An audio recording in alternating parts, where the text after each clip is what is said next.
Selamat pagi, salam dan bahagia.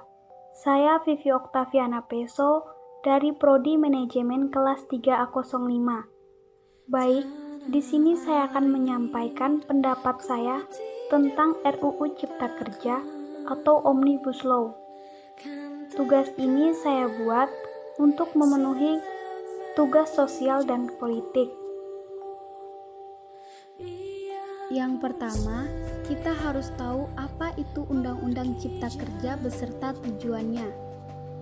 Undang-Undang Cipta Kerja ialah rancangan undang-undang atau RUU di Indonesia yang telah disahkan pada tanggal 5 Oktober 2020 oleh Dewan Perwakilan Rakyat atau DPR dengan tujuan menciptakan lapangan kerja dan meningkatkan investasi dalam negeri dengan mengurangi persyaratan peraturan untuk izin usaha dalam pembebasan tanah. Omnibus Law atau Undang-Undang Cipta Kerja menjadi perbincangan hangat di Indonesia, usai DPR, DPD, dan Perwakilan Rakyat. Pemerintahan Jokowi menyetujui agar Omnibus Law atau RUU Cipta Kerja ditetapkan menjadi undang-undang pada Senin 5 Oktober 2020. Mengapa kita membutuhkan Undang-Undang Cipta Kerja? Yang pertama, setiap tahun ada sekitar 2,9 juta penduduk usia kerja baru, anak muda yang masuk ke pasar kerja. Sehingga kebutuhan atas lapangan kerja baru sangat mendesak, apalagi di tengah pandemi. Terdapat kurang lebih 6,9 juta pengangguran dan 3,5 juta pekerja terdampak COVID-19 dan sebanyak 87% dari total penduduk bekerja memiliki tingkat pendidikan setingkat SMA ke bawah, di mana 39% berpendidikan sekolah dasar, sehingga perlu mendorong penciptaan lapangan kerja baru khususnya di sektor padat karya. Jadi, Undang-Undang Cipta Kerja bertujuan menyediakan lapangan kerja sebanyak-banyaknya bagi para pencari kerja dan pengangguran. Yang kedua, dengan Undang-Undang Cipta Kerja akan memudahkan masyarakat, khususnya usaha mikro kecil, untuk membuka usaha baru. Regulasi yang tumpang tindih dan prosedur yang rumit dipangkas. Perizinan usaha untuk usaha mikro kecil tidak diperlukan lagi, hanya pendaftaran saja, sangat simpel. Pembentukan PT atau perseroan terbatas juga dipermudah. Tidak ada lagi pembatasan modal minimum. Pembentukan koperasi juga dipermudah. Jumlahnya 9 orang saja. Koperasi sudah bisa dibentuk. Kita harapkan semakin banyak koperasi di tanah air. UMKM yang bergerak di sektor makanan dan minuman, sertifikasi halalnya dibiayai pemerintah, artinya gratis. Izin kapal nelayan penangkapan ikan, misalnya ke unit kerja KPK saja. Kalau sebelumnya harus mengajukan ke KPK, Kementerian Perhubungan dan instansi lain. Sekarang cukup di unit KKP saja. Yang ketiga, Undang-Undang Cipta Kerja mendukung upaya pemberantasan korupsi.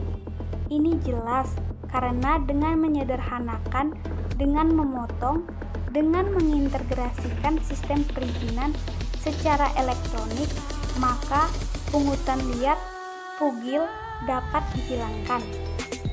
Saya ambil contoh, ada informasi yang menyebut penghapusan upah minimum provinsi, upah minimum kabupaten, upah minimum sektor provinsi. Hal ini tidak benar, karena pada faktanya upah minimum regional tetap ada. Ada juga yang menyebutkan upah minimum dihitung per jam. Ini juga tidak benar. Tidak ada perubahan dengan sistem yang sekarang. Upah bisa dihitung berdasarkan waktu dan berdasarkan hasil. Kemudian, ada kabar yang menyebut semua cuti sakit, cuti kawinan, cuti khitanan, cuti baptis, cuti kematian, cuti melahirkan dihapuskan dan tidak ada kompensasinya. Ini juga tidak benar. Hak cuti tetap ada dan dijamin. Kemudian, apakah perusahaan bisa mem-PHK kapanpun secara sepihak? Ini juga tidak benar. Yang benar, perusahaan tidak bisa mem-PHK secara sepihak. Kemudian, ada juga pertanyaan, benarkah jaminan sosial dan kesejahteraan lainnya hilang? Yang benar adalah jaminan sosial tetap ada. Yang juga sering diberitakan tidak benar adalah dihapusnya AMDAL, analisis mengenai dampak lingkungan. Itu juga tidak benar. AMDAL tetap ada bagi industri besar. Harus studi mal yang ketat, tapi bagi UMKM lebih ditekankan pada pendampingan dan pengawasan. Ada juga berita Undang-Undang Cipta Kerja ini mendorong komersialisasi pendidikan.